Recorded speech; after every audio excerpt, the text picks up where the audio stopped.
Before we get started, we'd like to thank EMC Bond for sponsoring this episode of Let's Get Surety. EMC Bond prioritizes personalized service in every aspect of their business. When you partner with them, you'll receive stable, responsive, and timely solutions rooted in strong relationships. To learn more about EMC Bond, their products, services, and personalized approach, visit emcinsurance.com/bond. Now, on to our show. You're listening to Let's Get Surety. Let me hear your bonding talk with Kat Shamapande. Hey everyone, it's Kat Shamapande. Thanks so much for joining me for this episode of Let's Get Surety. I've got with me today my co-host, Mark McCallum, CEO of NESPP. Hey, Mark. Hey, Kat. We got an important topic today. We do. We're going to talk about bonding subcontractors. Pretty important given all the kind of economic times that we're in and uncertainties and things like that. More important than ever, you could say, right? Yeah, exactly. So it's a really good topic to explore today. And we've got two amazing guests with us to talk bonding subcontractors today. We have Ryan Springer, Vice President of Bond at EMC Bond. Yeah, thanks, Kat. I'm very happy to be here today and talk about this hot topic. Thanks for being a repeat guest with us, Ryan. I guess he didn't scare you off. You're back. And I didn't scare you away, so this is great. We've bonded. There you go. We also have Rocky Pofall. He's Assistant Vice President, Bond Underwriting Superintendent at EMC. Hi, Kat. Thanks for being on, Rocky. Yeah, thanks. Yeah, and I got the second one too, so I know. You're here. You're back too. They should get something like a pin to being a repeat. You know, alumni. we need to think guest. about that. Yeah, I agree. It's like an SNL thing where we can be five-timers club. Ooh, I like that. Right? I like Oh, that. so I've just got you committed for like that. many more podcasts. Okay, awesome. I don't forget. You won't out of it, you don't. Right. Well, before we dive into talking about bonding subcontractors, Ryan, can you just tell us a little bit about EMC? Yeah, EMC Bond is a national surety. We write contract and commercial surety throughout all 50 states. Okay. Just in the U.S., we're not international, don't write anything in Canada there.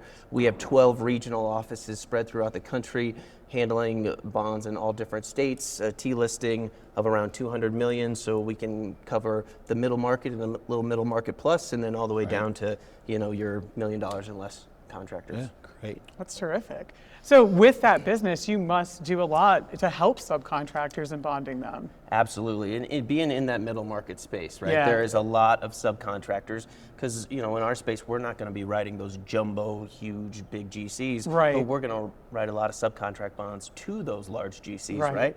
And what do we all probably talked about with large GCs before?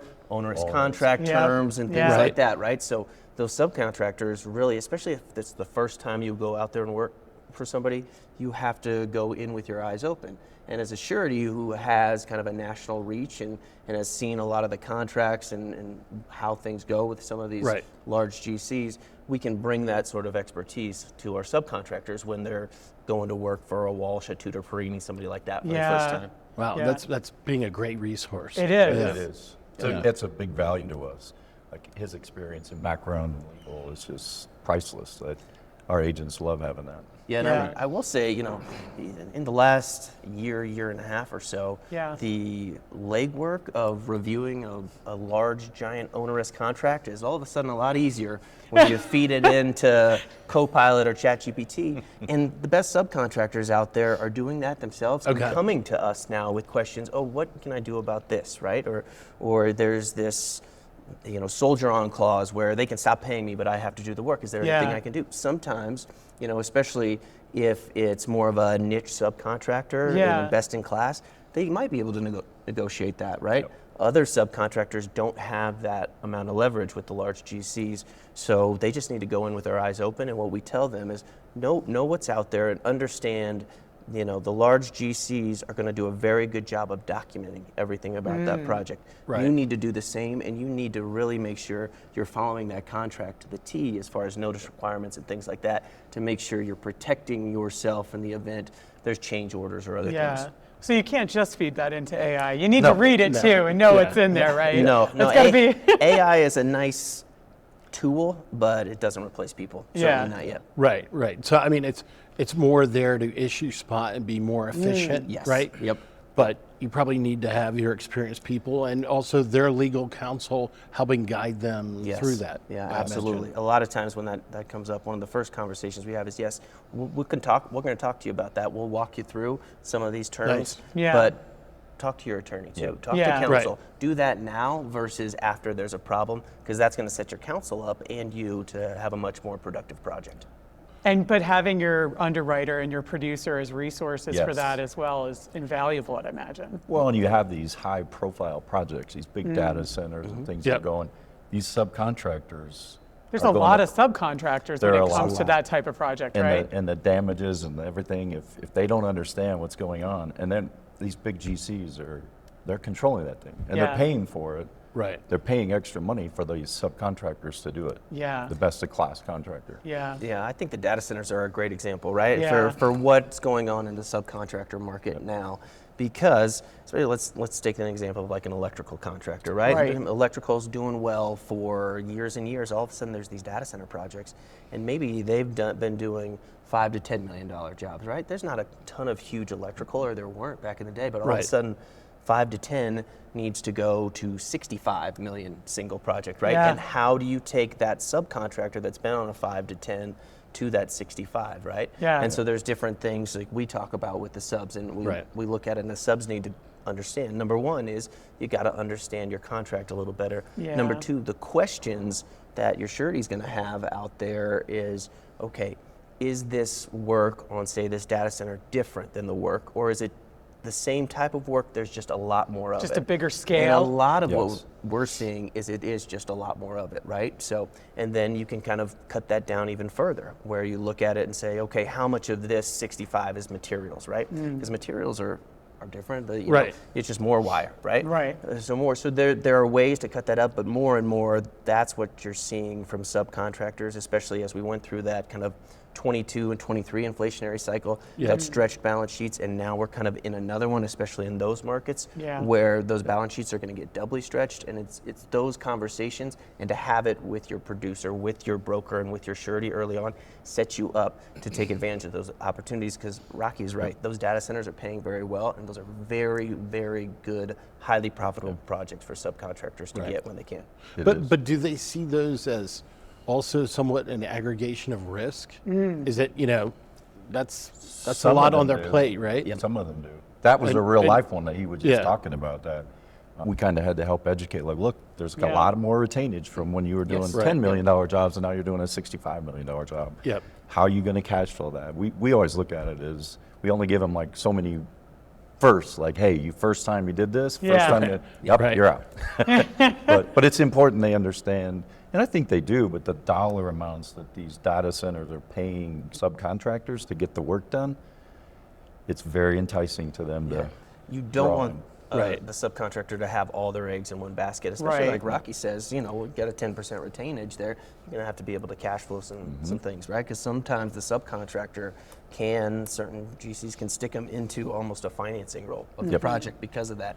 But if they're putting enough, and with the data center work and some others, there's a way to kind of put enough cushion in there on that profitability, that contingency piece, Right. that it just makes a ton of sense. And then you got the filler work on the back end, that 5 to 10 range, to make sure you're continuing to work with some of those other clients as well. So I'm curious, so in those instances, you have data centers.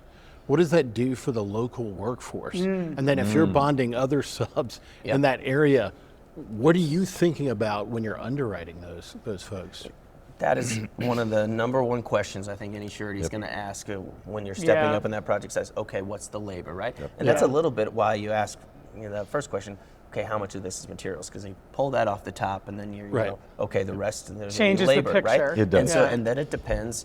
Is this a union territory, like where you're getting Yep. union? And sometimes that can be a benefit because there's a more stable workforce within that That's a union, great right? point, But yeah. if you're in a non-union place, then that's a big question. Okay, what's your labor force? Like the one we're talking about a little bit around it, they're going to dedicate half the entirety of their workforce to this project. project, Yeah, but it That's- makes So sense aggregation. from a Yeah, value yeah, standpoint. Yeah. Yeah. Wow. Yeah. So they need good attorneys. Yeah. You Yeah. need a good attorney when you're signing $1 million contract, you should probably have an attorney look at it. When you're signing a $65 million contract, you should definitely Yeah. have an attorney look at That's it. not a time to just It's not a, risk it. Yeah, don't save definitely your not. pennies on that Right. one. Yeah. But I want to circle back to what you said earlier too, though. You're talking about that risk. You as a surety bringing the value about, the reputation of the GC community, and you can kind of help guide them, on what they should expect. I mean, they may not have the negotiating power on some of those, subcontract terms, but maybe you can provide that perspective that they otherwise wouldn't get, right? Yeah, and I think the surety oftentimes has seen in the past with some of these large GCs, because you see them enough, the contract terms that they will bend and flex on versus the ones that are, they're not moving, whether it's best in class subcontractor or whether it's a guy with a truck. Right? Yeah. So that is, it is that, being in the surety's role, you get that overall nationwide perspective that it's very hard to get as a subcontractor in a regional locality, right? Yeah. They may not know that, but for you. Yes. Correct. Yep. Well, and I don't think some of these subcontractors, some don't understand these high-profile projects. They sound like a great thing, but they're high-profile, so everybody's watching. Right. Everything's got to go right. The GC doesn't want to look bad. We Right. get that. So you got to put qualified people on that job that are familiar with that work. So. Well, and to do that kind of an increase, that's a little bit scary. I mean, usually that's a frightening thing in the surety business, right? Not so much for the producer, but for you guys. Well, that is always the Very question, true. right? If you're, like Rocky sort of said, you get one first, right? You don't want to do 4 times your largest project and then be 10 states away from your home base, right? Don't change everything all at once. Exactly. It has to make sense, and it has to be the right project. It just happens to be in the market right now with some specific industries. Yeah. Those opportunities are there, and it doesn't seem like data center construction is slowing down, but they probably won't be there forever. So Right, true, You have yeah. to be able to support your subcontractor to strike kind of while the iron is hot out there too. Yeah, that makes sense. Well, Ryan, we were talking last night about it with an agent. It's so important. The NSPP qualified, skilled, professional agent. Yeah. You just don't want somebody down the street that's writing a really good contractor, but they have no idea when they're getting into that situation. Right. Yeah. You want some of the skilled people that are at this conference. Well, I feel like that would probably make you feel better when underwriting that bond, knowing that they're working with a producer that knows what they're doing, an NESPP member. Yeah. Right. Yeah, and they know these big GCs as well. They know the ins and outs, who to be careful with, what not to be doing, and it's valuable. I mean, we're sitting miles away sometimes, right? Yeah. Thousands of miles away, and they're right there. They're Yeah. in the state. They're in the contractor's office. So.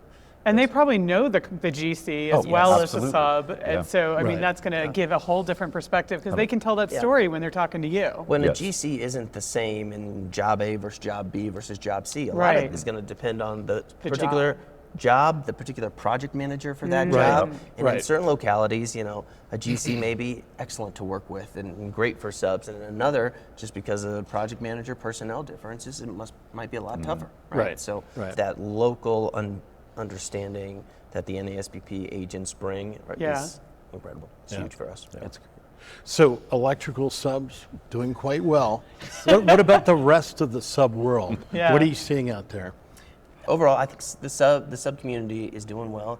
It's that time of yearish where year-end financials come in. Everybody seems to be doing pretty well. We're certainly starting to see. There's always a difference between your really high-level, specialized, best-in-class subs and kind of the new up-and-coming, right? Yeah. Sometimes those new up-and-coming, they become those high-level, but Right. at the outset, that's your risk is on the new up-and-comers versus those very established players, right? Because we talk about subcontractors, and when you say a subcontractor, sometimes you're thinking small, right? A small contractor. Yeah. Subcontractor doesn't mean small, right? We're talking about an electrical doing a 65. Yeah. That's not small. That's not small. No. I think 3.5 years ago, our largest bond at the time was $75 million. Yeah. It was a curtain wall contractor down in Texas. I mean, that's a subcontractor. That's not a small bond. That's not a small risk, right? Now that one, we had happened to also write their first bond about 30 years before that for about $100,000. So we'd seen them grow into that position, but the subcontract community runs the gamut of the guy with the truck just starting out to Yep. very, very high level contractors. Right. But Mark, I think it's been what we've been seeing now for the 25. Not very much red ink, which is awesome, given that is good. given the economy out there and all the Yeah, all things the they've got to uncertainty. navigate. Yeah. So hopefully, but Yeah. they are a little bit slower this year. They're coming in later. I don't know what's causing that. Right. That's interesting. So it sounds like it's a very resilient community right now. It Yeah. is. And that's great. It has been, and I think there was a lot of lessons learned in that, 21, 22, 23 timeframe as far Right. as inflation and how you protect yourself, because we might be getting into a little bit of that cycle again, right, with oil prices and things like that. But with There's a lot to contend with. Exactly. Oh. There's a lot of uncertainty, right? Right. But things that are really have become much more standardized in contract, like escalation clauses that protect subcontractors Yep. in those situations, have been very important. I think have been a big benefit to the Can you industry talk overall. more about that? Talk more about escalation Yeah, so the clauses? Yeah. escalation clause on there. Obviously, so back, let's say 2019, you booked a project. Let's say you were an electrical and you booked a project in 2019, started in 2020, this thing called COVID happened, and all of a Yep. sudden you're finishing the project in 2022, 2023, and you can't get switch gears anymore because there's a magic element in Ukraine that's hard to come by now, and copper prices have gone through the roof, so Yeah. your wire's more. And there's no, you could argue force majeure at that point and some other things, but it's Right. not a clear argument. Right. Whereas an escalation clause says if there's a change, oftentimes it's a material change in the price of the materials during the course of the contract.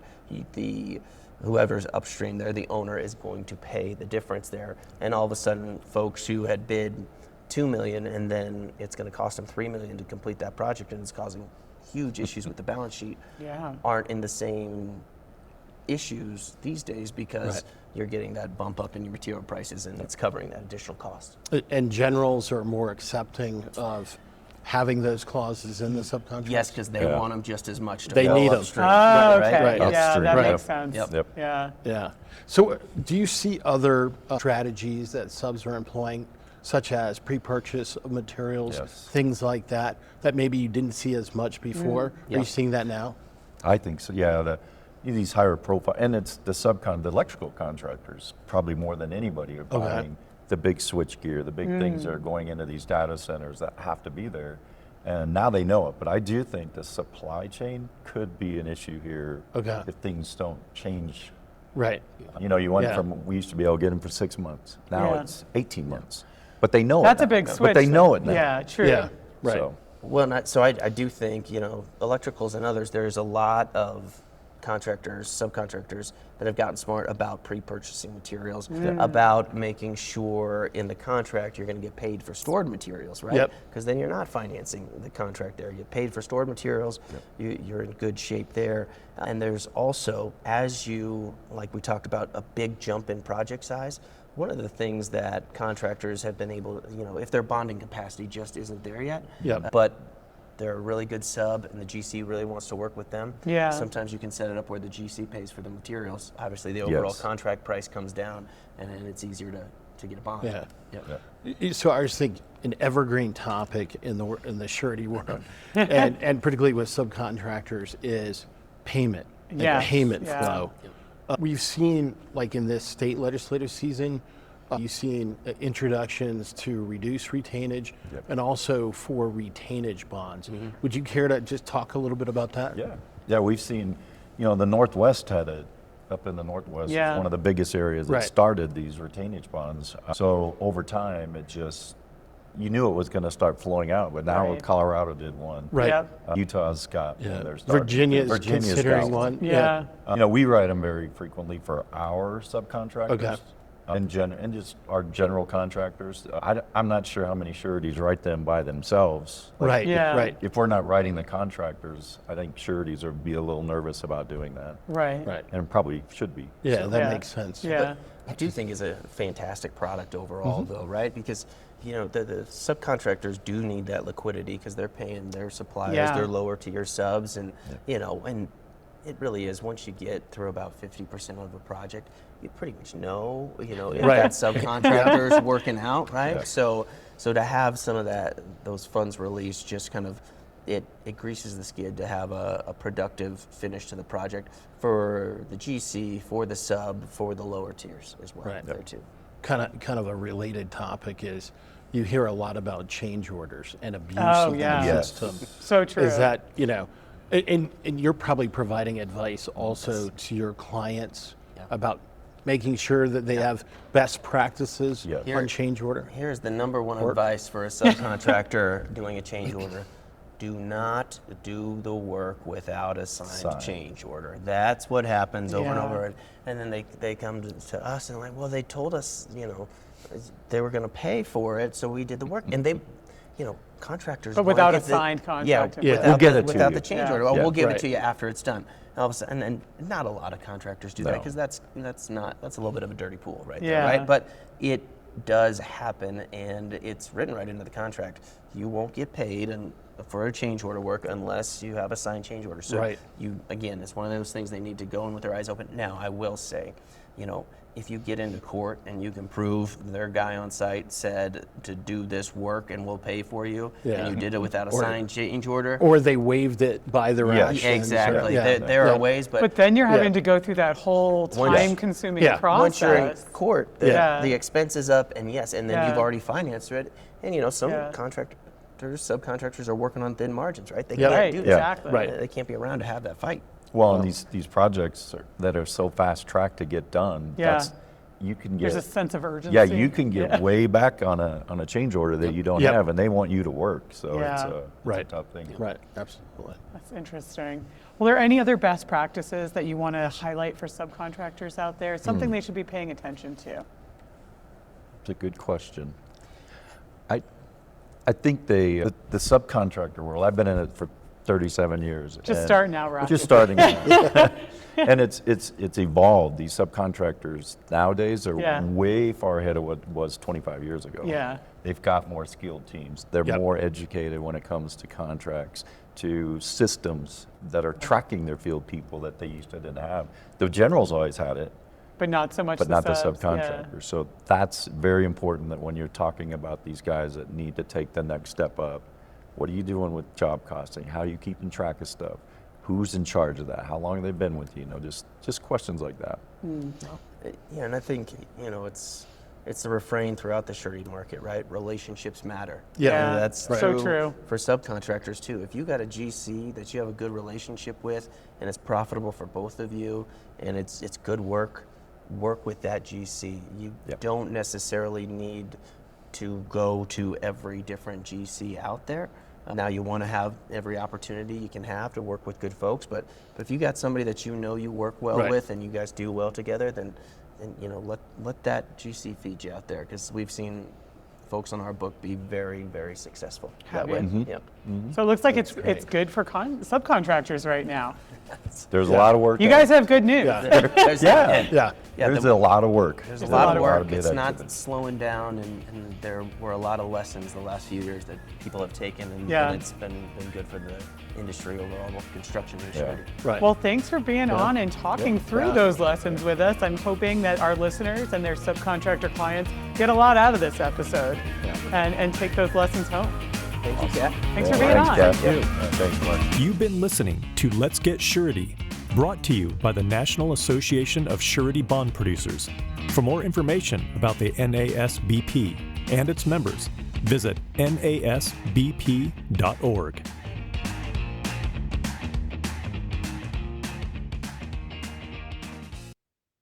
Before we go, we just wanted to thank EMC Bond again for their generous support in sponsoring this episode of Let's Get Surety. EMC Bond prioritizes personalized service in every aspect of their business. When you partner with them, you'll receive stable, responsive, and timely solutions rooted in strong relationships. To learn more about EMC Bond, their products, services, and personalized approach, visit emcinsurance.com/bond.